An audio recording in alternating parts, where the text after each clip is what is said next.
שוטפת את האדם בטעימה, ואז נפתחו עיני שניהם, והם מגלים שהם ערמים. הם מתחבאים ותפרים לעצמם חגורות מעלי תאנה. הקדוש ברוך הוא מחפש אותם, מדבר איתם, שומע את טענותם ומדיע לכל אחד את עונשו.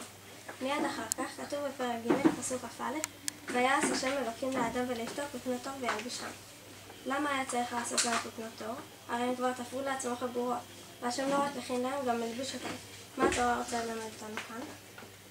אולי כי עלי תאנה הם גדולים אבל נקראים די בקלות, לא כמו אור. ללמדנו שבגד צריך להיות חזק ועמיד. חגורות לא מכסות הרבה מהגוף לעומת כותנות, ללמדנו צניעות. למה התורה משתמשת במילה כותנות ולא בגד? נחזור רגע לספר בראשית. האדם הוא אחרון הנבראים.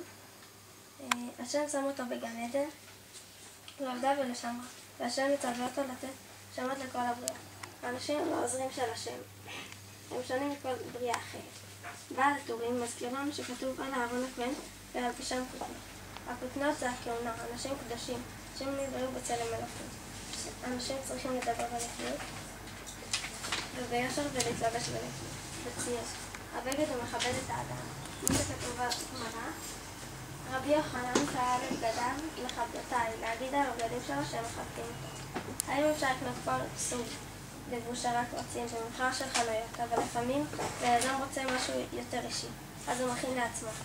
נצפה עכשיו בסרט שהכנו במיוחד עבורכם, סרט שמתעד קצת מתהליך הכנת עצמו.